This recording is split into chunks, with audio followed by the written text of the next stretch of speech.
join us in person, please visit our website at rubinmuseum.org/meditation. We are proud to be partnering with Sharon Salzberg and the teachers from the New York Insight Meditation Center. In the description for each episode, you will find information about the theme for that week's session, including an image of a related artwork chosen from the Rubin Museum's permanent collection. And now, please enjoy your practice.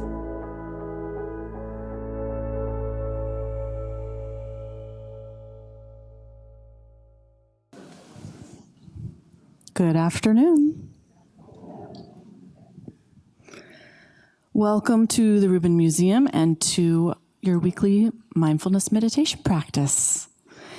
I am happy to say that while we are partnering with kind of our family of mindfulness organizations, including Sharon Salzberg, the Interdependence Project, and the New York Insight Meditation Center, we have a new ad, and that is the Hemera Foundation, who is supporting this program. So many thanks to the Hemera Foundation. Yeah.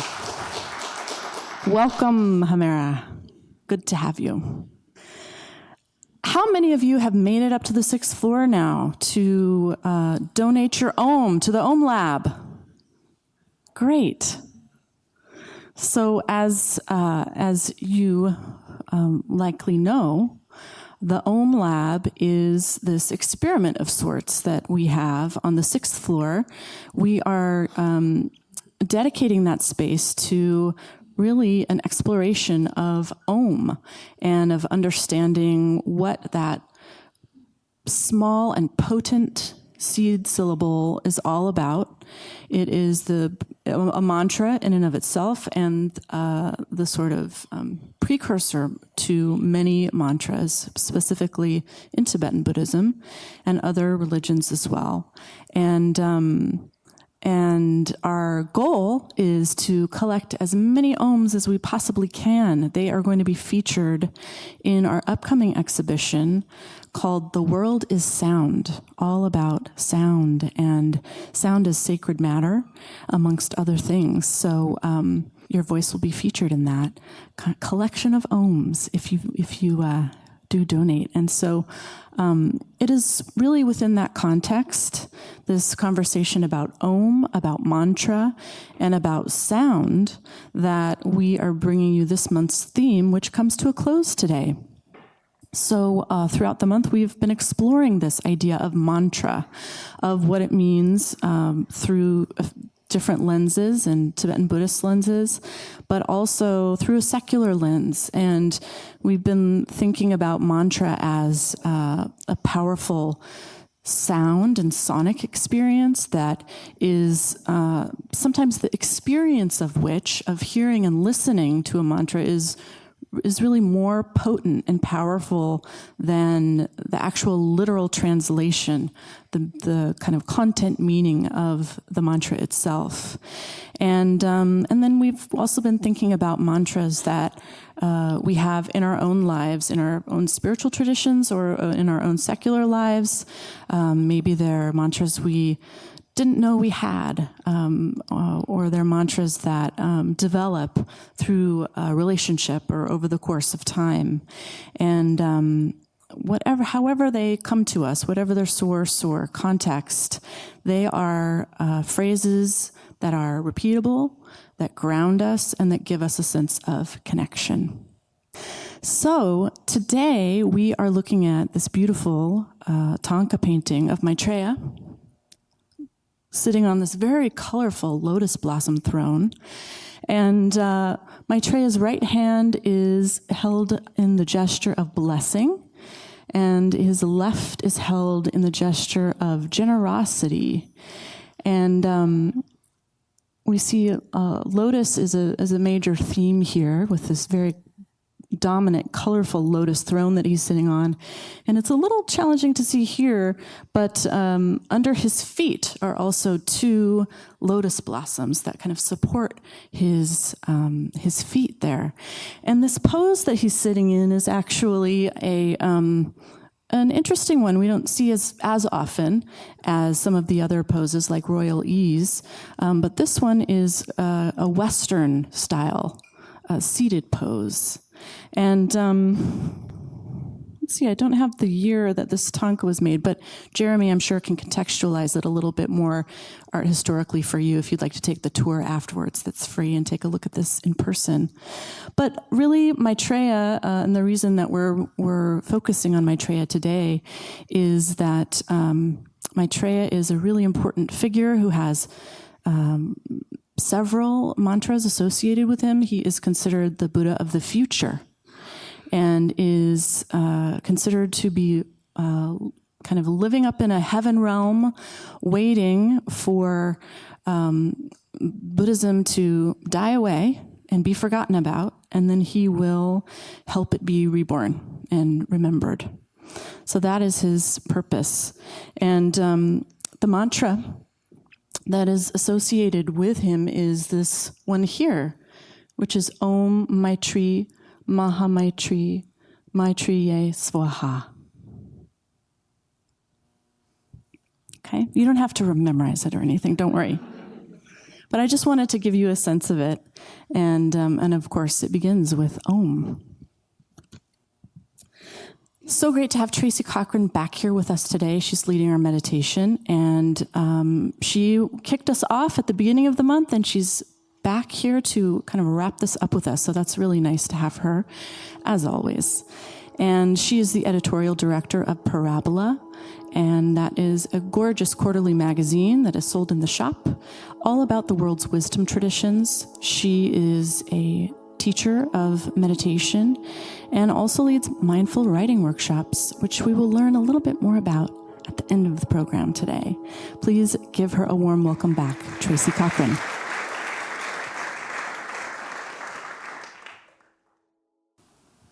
I'm happy to be back with my group. Thich Nhat Hanh and other great teachers have said that Maitri, the Buddha of the future, will be the group. Isn't that interesting? So it's the last day of mantra, and if you're anything like me, sometimes when you come to a room like this, you can feel like it's all you can do to get yourself here physically, like you're a package that's been damaged in transit. You know, you just deliver yourself, and you don't know what will come. So I want to invite you to just, along with me, listen to the sound of this bell. We're not sitting yet, just listen.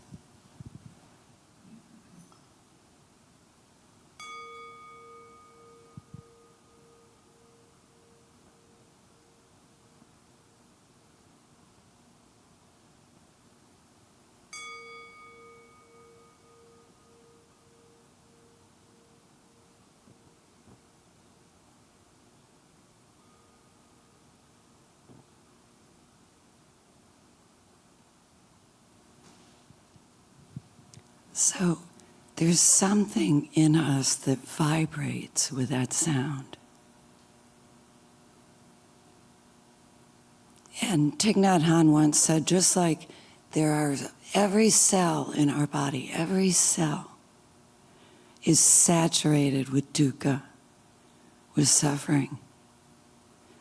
But also, every single cell in the body has seeds of understanding and awakening.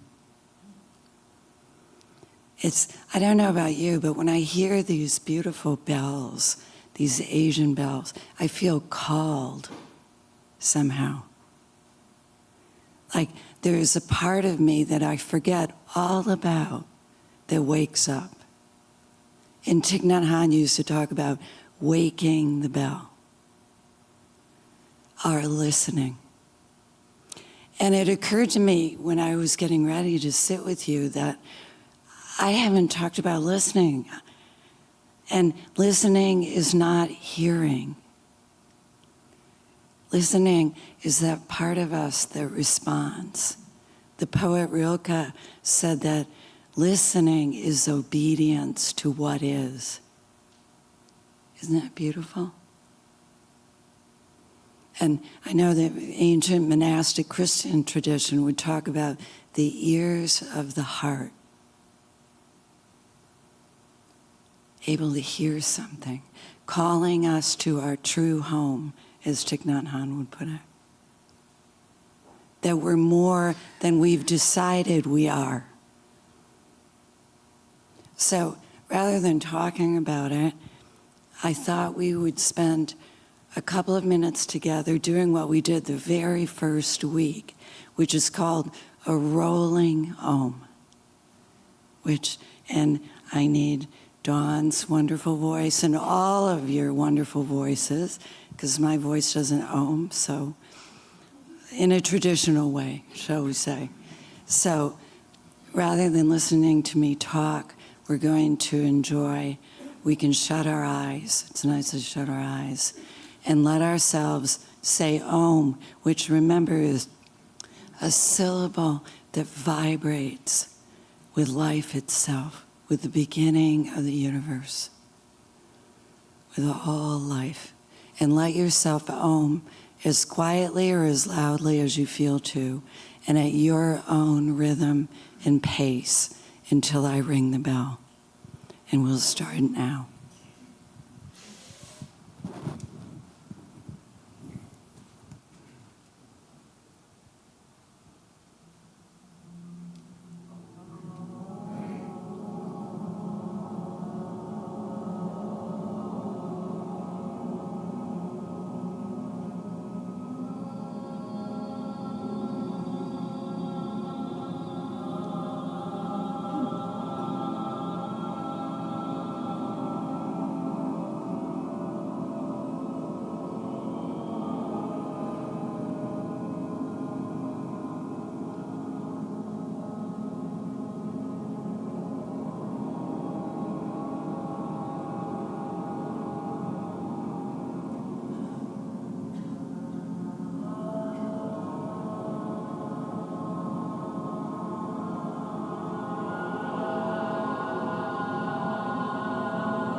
We allow ourselves to feel that stillness, silence is also vibrating.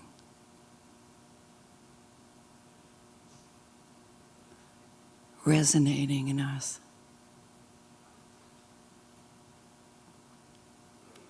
So when the Buddha discovered this path, according to several different ancient traditions, he didn't say he invented it.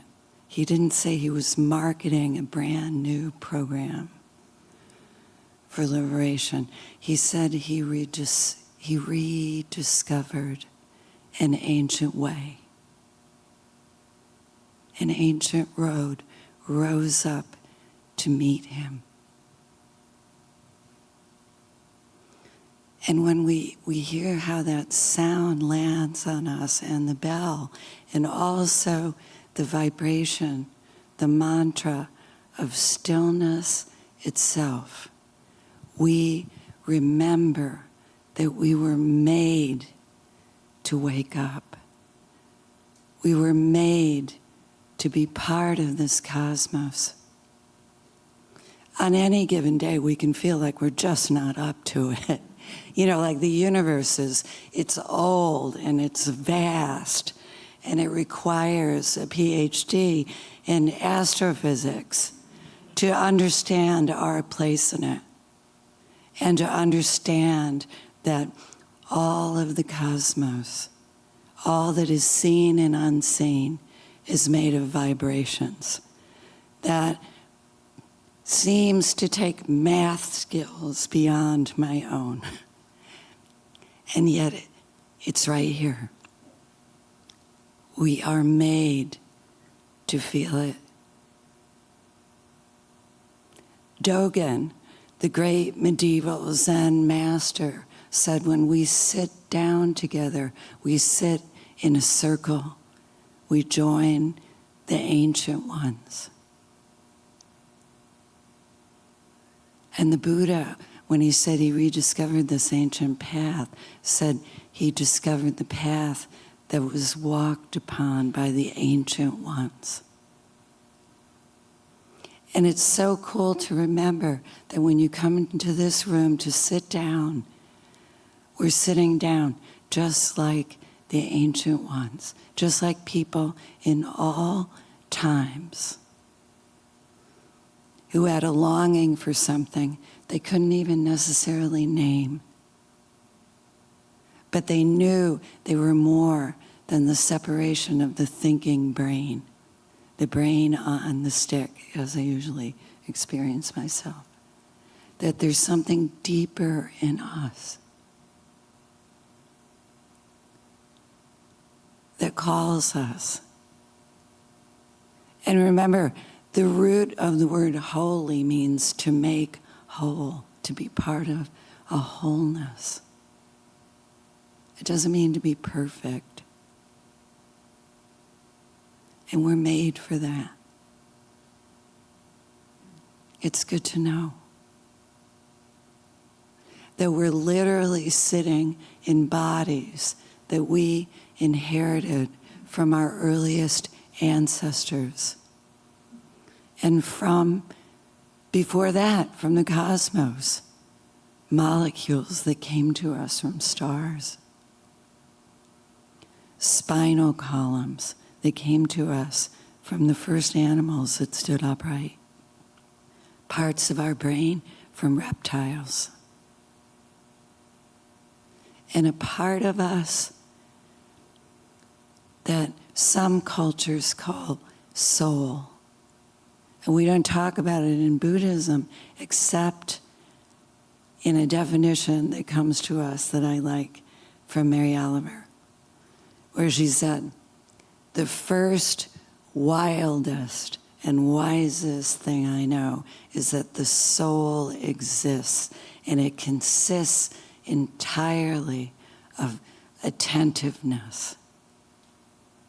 Isn't that good? Of listening, of responsiveness. When you were chanting Om, you were also listening. When you were listening to the bell, you were listening.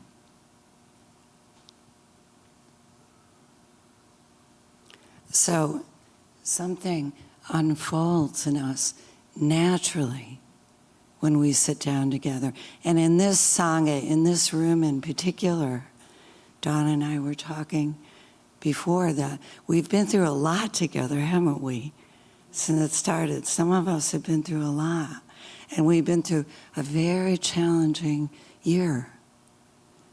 And one time in the winter of our discontent, we came together and there was a lot of pain in the room. And I did a Buddhist retelling of Horton Hears a Who, which I won't recap if you weren't here, except to say that he's a Ganesh. He's a figure who embodies loyalty, who embodies continuing in the face of difficulty. And he was protecting a little village that felt powerless and unseen.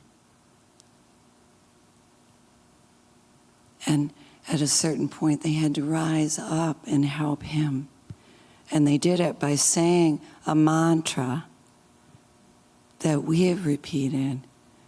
And I'm going to invite us to repeat it one more time because it feels like the mantra of this room, that we come together, we come here from all different places and all different states and all different ages and all different situations, and we sit down together searching for something that doesn't have a name, to remember, which is the heart of this practice, that we're more than we think we are, that we're part of the great flow of life. So the mantra, and you can close your eyes to say it again, and you can say it as quietly as you want, and we'll say it 3 times. I'll ring the bell, and we'll go into sitting, is we are here.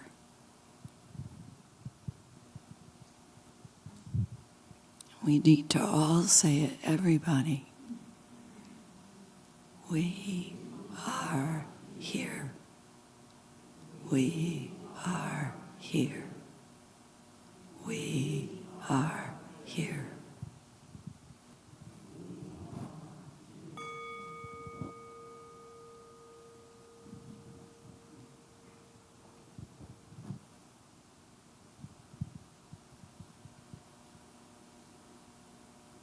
Now we take our seat.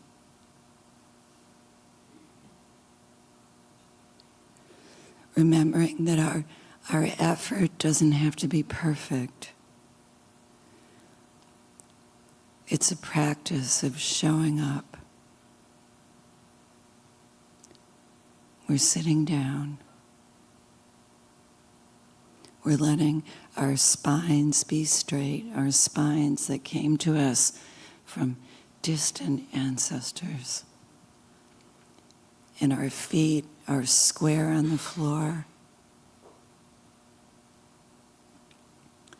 Experiencing our whole body as a gift. And the life force that animates it as a gift. And we just notice it for a minute.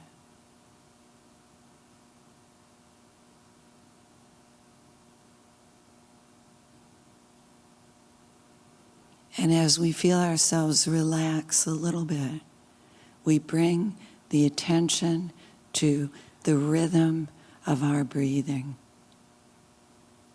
without changing it in any way.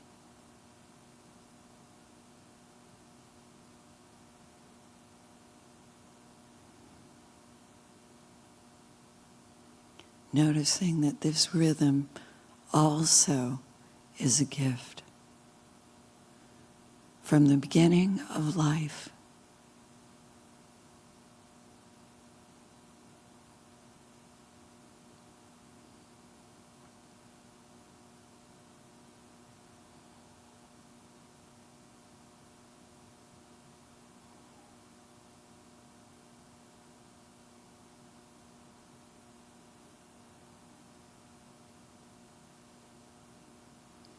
and as the body relaxes and softens, we notice the vibrancy inside of it. So much life, so much responsiveness to the sensation of air on the skin, thinking that bubbles up, impressions of all kinds.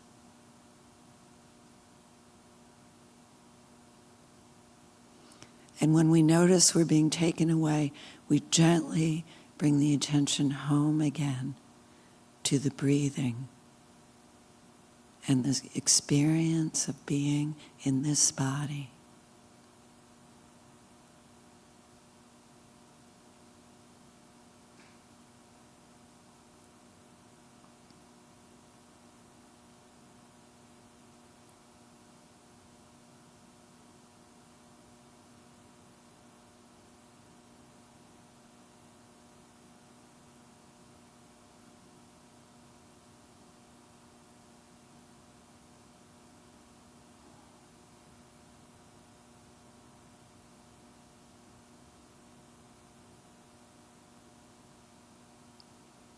We begin to remember that there's an awareness in us that isn't thinking, that we share, that comes to us like breath.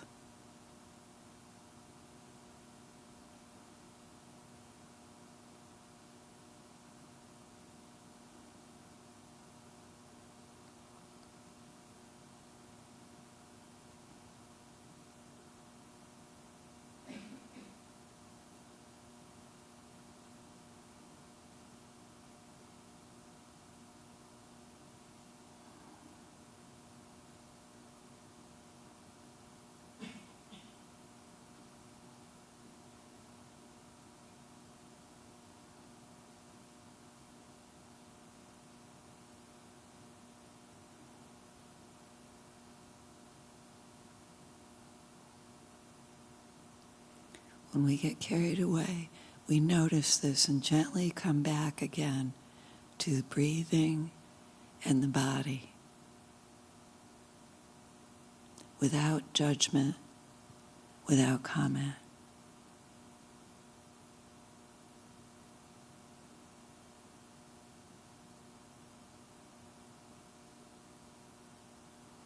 Noticing how it feels to be completely welcome here.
Noticing that there's a stillness that isn't perfect silence, but openness, non-resistance.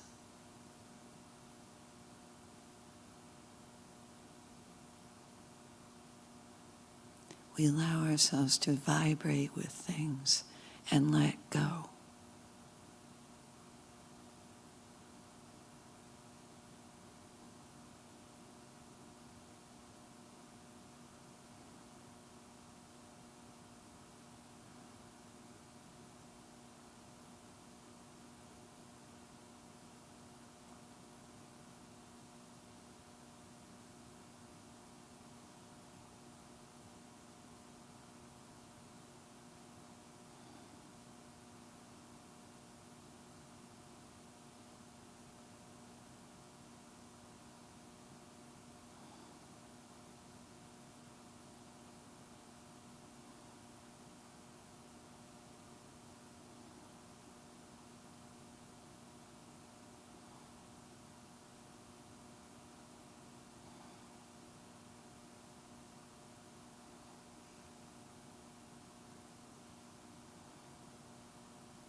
Noticing how alive it is, this stillness.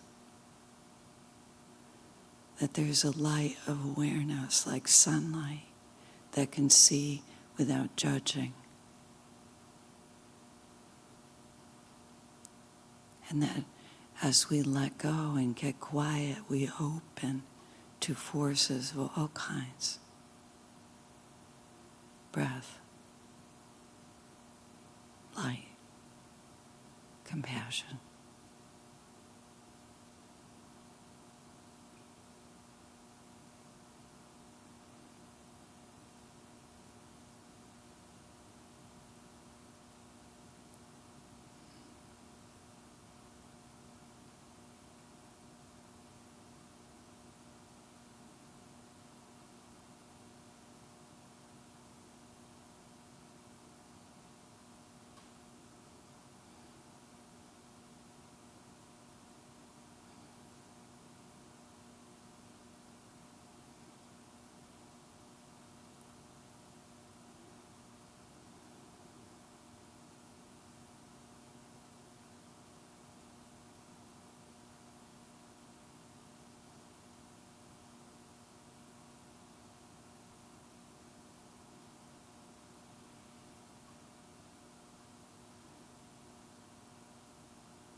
when we wander away in our thinking, knowing that this is what brains do.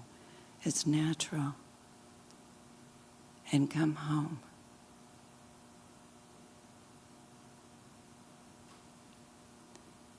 Allowing yourself to feel how it is to begin again without judgment.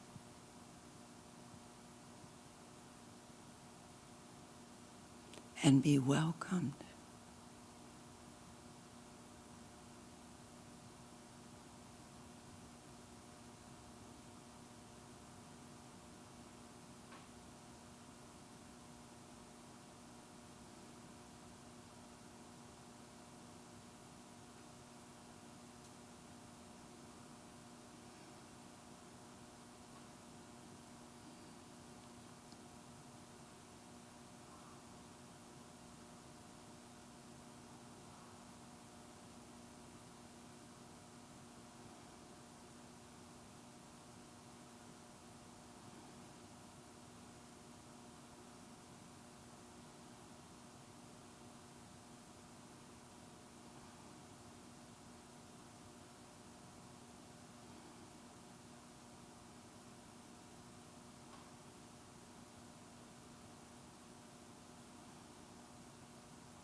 Even if you were away this whole time, come back now and notice how it feels to be met by a light of awareness that doesn't judge.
So Annie Dillard, the American writer, described a moment in nature where she was touched by something, and she said, all my life I had been a bell, and I didn't know it until I was lifted and struck.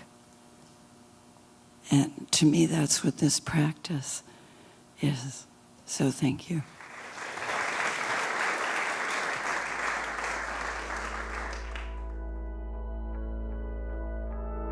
That concludes this week's practice. If you'd like to attend in person, please check out our website, rubinmuseum.org/meditation, to learn more. Sessions are free to Rubin Museum members, just one of the many benefits of membership. Thank you for listening. Have a mindful day.